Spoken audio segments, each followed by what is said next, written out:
네, 국내 기념식은 당시 임시정부 인사들이 타고 왔던 비행기가 전시되어 있는 이곳 서울 여의도에서 열립니다. 하지만 역시 핵심은 그 비행기가 이륙했던 또 임시정부 청사가 아직 남아있는 상하이일 겁니다. 상하이 현지 연결해서 소식 들어보겠습니다. 자, 강민수 특파원, 그 스튜디오가 마련된 바로 그곳도 임시정부 인사들의 흔적이 남은 곳이죠? 네, 그렇습니다. 이곳 상하이 스튜디오 나와 있습니다. 100년 전 오늘 이곳 상하이에서는 국민이 주인 되는 나라임을 헌법에 새겨넣었던 대한민국 임시정부가 세워졌습니다. 임시정부는 우리에게 대한민국이라는 국호와 또 태극기라는 국가 상징도 물려줬습니다.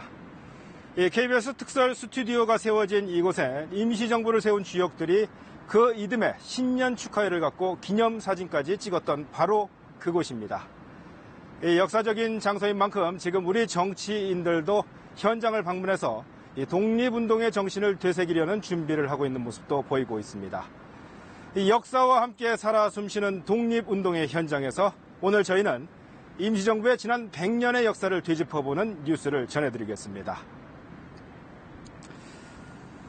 100년 전 임시정부가 세워졌던 중국 상하이에는 1910년대까지만 해도 한국 독립운동의 중심지는 아니었습니다. 오히려 만주와 연해주 지역의 독립운동가들의 거점이 집중돼 있었는데요. 어떻게, 왜 1920년대 들어 상하이가 우리 독립운동의 구심점이 됐을까요?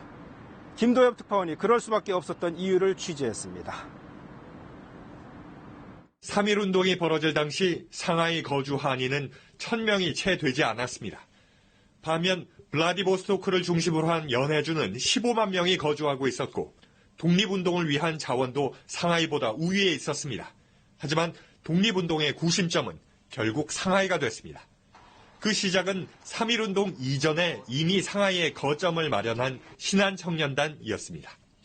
여운형, 신규식 등이 중심이 된 이들은 파리 강화회의에 김규식을 파견하고 도쿄에 밀사를 보내 28 선언을 촉발하기도 했습니다.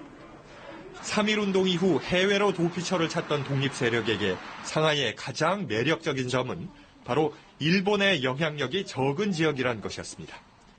아편전쟁 이후 상하이는 서구 열강의 조계지로 쪼개졌고 그 과정에서 절묘한 세력 간 균형이 조성됐습니다.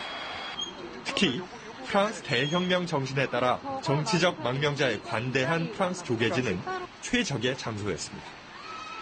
또한 와이탄에 들어선 금융기관을 통해 수월하게 전신환을 주고받을 수 있는 근대적 금융 시스템은 미국과 남미, 유럽에서 독립자금을 수혈받을 수 있게 했습니다. 상하이의 근대적인 금융 조건 또한 대한민국 임시정부에게 매우 유리한 조건을 제공했습니다. 사상가의 도피처이자 근대적 교통, 통신, 금융 시스템을 갖춘 상하이는 각지에 흩어져 있던 독립운동의 주축들을 한데 모이게 했고 결국 100년 전 오늘 29명의 독립운동가들은 대한민국은 민주공화제로 한다는 임시 헌장을 통과시키며 임시정부를 출범시켰습니다. 상하이에서 KBS 뉴스 김도엽입니다.